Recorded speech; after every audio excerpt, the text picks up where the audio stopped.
நீர்கொழும்பு சிறைச்சாலையில் வன்முறை சம்பவங்கள் இடம்பெற்று அதில் 32 பேர் கொல்லப்பட்டது எங்கள் எல்லாருக்குமே தெரியும். இப்போ ஒரு அதிர்ச்சியான தகவல் ஒன்று வந்திருக்கு என்று சொன்னால், அந்த வன்முறை சம்பவங்கள் ஆரம்பிக்கிறதுக்கு ஒரு கொஞ்ச நேரத்துக்கு முதல் நீர்கொழும்பு சிறைச்சாலையில் இருந்து 3 பேர் மர்மமான முறையில் காணாமல் போயிருக்கிறார்கள். இதுதான் இப்போ வந்திருக்கிற செய்தி. எனவே அது சம்பந்தமாக விரிவாக விளக்கமாக இந்த காணொளியில் பார்க்கலாம். ஒரு போலீஸ் உத்தியோகத்தர் தன்னைத்தானே சுட்டு உயிரை மாய்த்த சம்பவம் ஒன்று பதிவாகி இருக்கிறது இன்று அதிகாலை வேளையில்.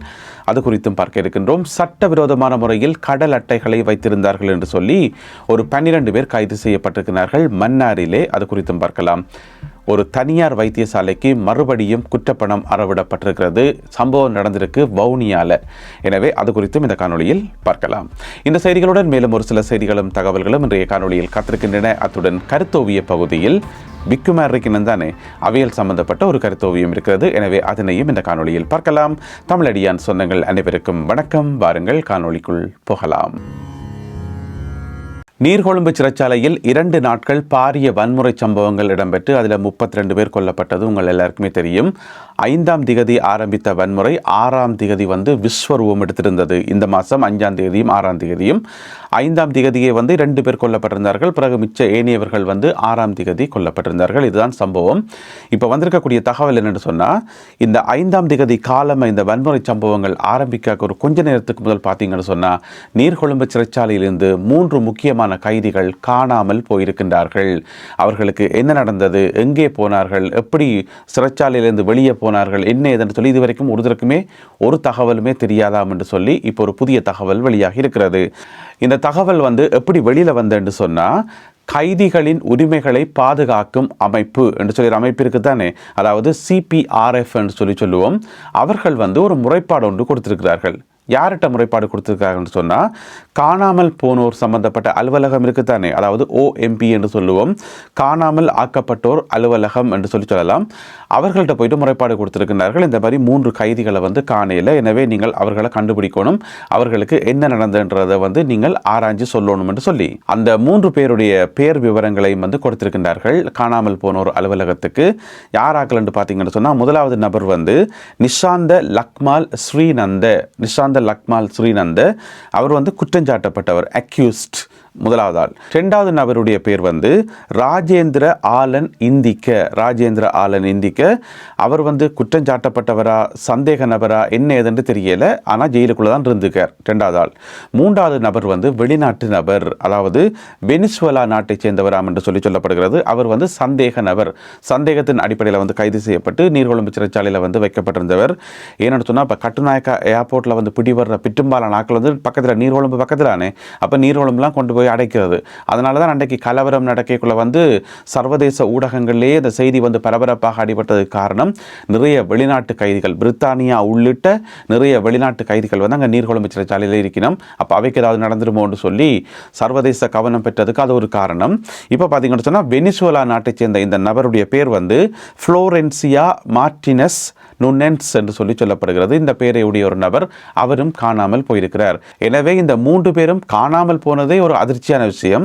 அதுவும் வன்முறை சம்பவங்கள் நடக்கிறதுக்கு ஒரு கொஞ்ச நேரத்துக்கு முதல் காணாமல் போனேன்னு சொன்னால், அப்போ என்னென்னு தெரியாதானே. இதுக்கு அந்த சிறைச்சாலையினுடைய பணிப்பாளர் மறுப்பு சொல்லியிருக்கார், அப்படி ஒரு சம்பவம் நடக்கல என்று சொல்லி. இருந்தாலும் இப்படியான ஒரு முறைப்பாடு ஒன்று காணாமல் ஆக்கப்பட்ட ஒரு அலுவலகத்தில் கொடுக்கப்பட்டிருக்கிறது. விசாரணைகள் தொடர்ந்து இடம்பெற்று வருகின்றன. போலீஸ் உத்தியோகத்தர் ஒருவர் தன்னைத்தானே சுட்டு உயிரை மாய்த்திருக்கின்றார்.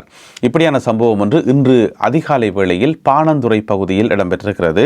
அதாவது பாணந்துறை வலான பகுதியில் இருக்கக்கூடிய போலீஸ் ஸ்டேஷன் வாசலில் பார்த்தீங்கன்னு சொன்னால், அதனுடைய நுழைவாயிலில் இன்றைக்கி அதிகாலை நேரத்தில் ஒரு போலீஸ் உத்தியோகத்தர் ஒரு கான்ஸ்டபிள் தன்னுடைய T56 வகை துப்பாக்கியை பயன்படுத்தி தன்னைத்தானே சுட்டுக்கிறார்.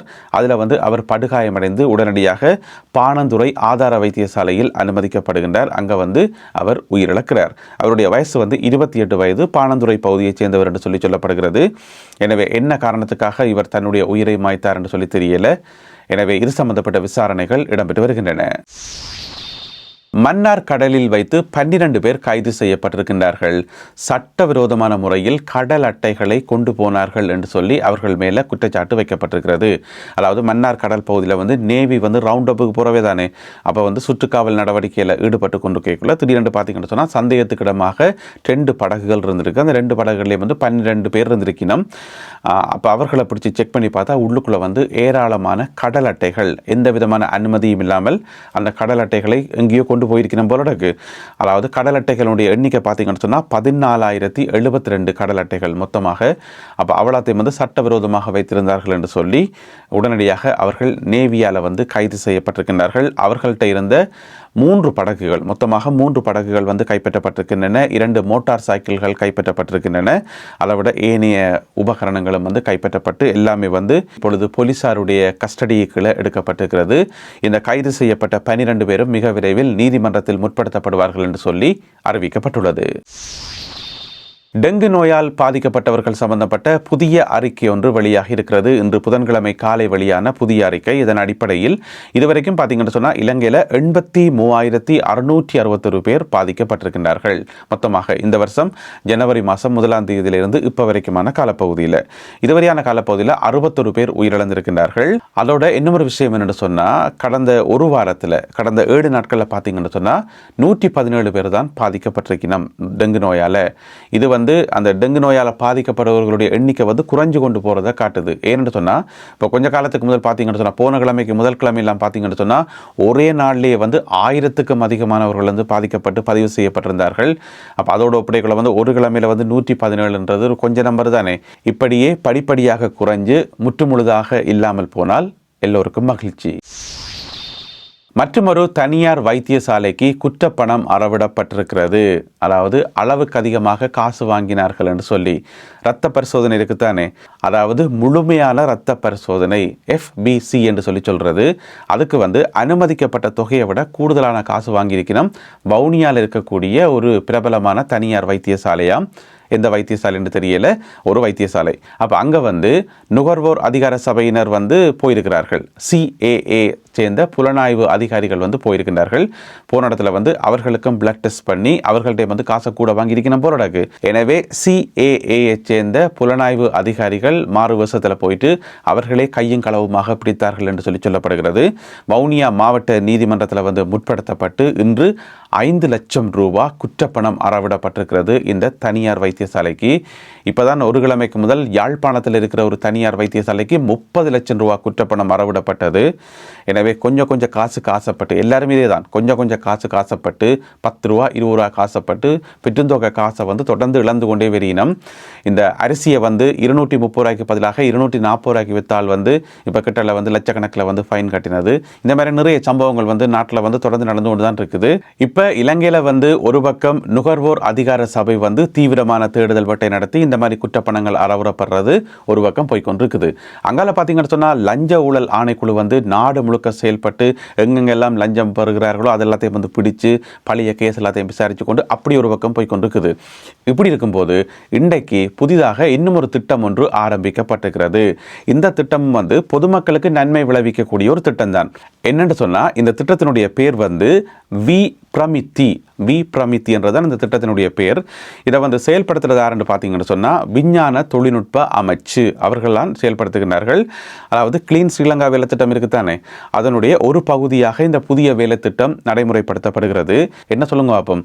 திடீரென்று ஒவ்வொரு இடத்துக்கும் போவினம், அதாவது பொருட்கள், உணவுப் பொருட்களாக இருக்கலாம் அல்லது ஏனைய பொருட்களாக இருக்கலாம், எங்கெங்கெல்லாம் பொருட்கள் விற்கப்படுதோ அந்தந்த இடத்துக்கு வந்து திடீரென்று இவியல் போவினம், இந்த அதிகாரிகள் போவினம்.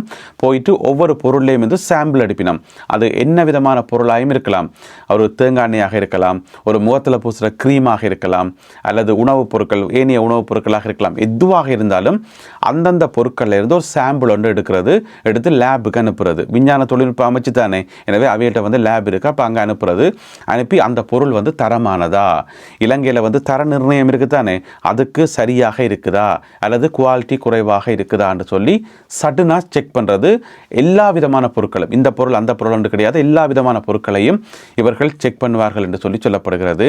ஏன்னு சொன்னால் தரமில்லாத பொருட்கள் வந்து விற்கக்கூடாது. பொதுமக்கள் வந்து பாவம், பொதுமக்கள் கொடுக்குற காசுக்கு தரமான பொருட்கள் கொடுக்கணும் என்றதான் அடிப்படை நோக்கம். எனவே பொருட்களை விற்பவர்கள், உணவுப் பொருட்களை விற்பவர்கள் தயவு செய்து நல்ல குவாலிட்டியான பொருட்களை, நீங்கள் வாங்குகிற காசுக்கு குவாலிட்டியான பொருட்களை வந்து விற்றா இதிலிருந்து தப்பலாம், இல்லாட்டி திரும்ப மறுபடியும் இவர்களுக்கும் ஃபைன் கட்ட வேண்டி வரும். எனவே இந்த திட்டம் கிளீன் ஸ்ரீலங்கா திட்டத்தினுடைய ஒரு பகுதியாக இன்று ஆரம்பித்து வைக்கப்பட்டுள்ளது. அடுத்ததாக இன்றைய கருத்தோவியம். இதில் பார்த்தீங்கன்னு சொன்னால் அன்று இன்று என்று சொல்லி 2 பிரிவாக பிரிக்கப்பட்டிருக்கிறது. ஓவியர் நாமல் அமர்சிங்க வரைந்த கருத்தோவியம். அன்று பார்த்தீங்கன்னு சொன்னால் கொஞ்சம் பிக்குமார் இருந்து ஒரு பிரார்த்தனையில் ஒரு தியானத்தில் வந்து ஈடுபடினோம். இங்கால பார்த்தீங்கன்னு சொன்னால் இன்னும் ஒரு பிக்கு, அது பிக்குன்னு சொல்லலாம், புத்த பகவான் என்று கூட நாங்கள் சொல்லலாம். என்னோட கை மட்டும்தான் தெரியுது. அவர் வந்து போதனைகள் சொல்லி கொடுக்குறார், ஆசீர்வாதம் எல்லாம் கொடுக்குறார். அப்போ அதை கேட்டு பிக்குமார் நல்ல அமைதியாக சாந்தமான முகத்தோடு இருக்கணும். இது அன்று. இப்போ பார்த்தீங்கன்னு சொன்னால் பிக்குமார் எல்லாம் வந்து கப் சிப்புன்னு பேசாமல் இருக்கணும். இங்கே பார்த்தீங்கன்னு சொன்னால் ஒரு அரசியல்வாதி ஆக்ரோஷமாக மைக்கில் பேசுகிறார். அப்போ அரசியல்வாதி சொல்கிறதையும் அல்லது இந்த மாதிரி மாஃபியாக்கள் சொல்கிறதையும் தான் இப்போ பிக்குமார் கேட்கணுமா என்ற ஒரு சந்தேகம் இருக்குது. எனவே அதனை விளக்கும் விதமாக இந்த ஒரு கருத்தோவியம் வந்து வரையப்பட்டிருக்கிறது. அதனால தான் பிக்குமாருக்குள்ளேயே ஒரு சில மாஃபியாக்களும் இருக்கணும், அடாவடித்தனம் செய்கிற பிக்குமாரும் இருக்கணும். ஏன்னு சொன்னால் இவேண்ட போதனைகளை கேட்குறபடியால் நல்லாக்கள போதனைகளை கேட்டால் நல்லா இருப்பினோம், பின்ன இந்த மாதிரியான ஆக்கள போதனையை கேட்டால் அப்படி தானே இருப்பினோம். எனவே அதனை இந்த கருத்தோவியம் தெளிவாக எடுத்து காட்டுகிறது. இந்த ஒரு கருத்தோவியம் மற்றும் இன்றைய காணொலியில் பகிர்ந்து கொள்ளப்பட்ட செய்திகள், தகவல்கள் தொடர்பான உங்களுடைய கருத்துக்களை மறக்காமல் கீழே எழுதுங்கள். மீண்டும் சந்திப்போம் உறவுகளே. நன்றி, வணக்கம்.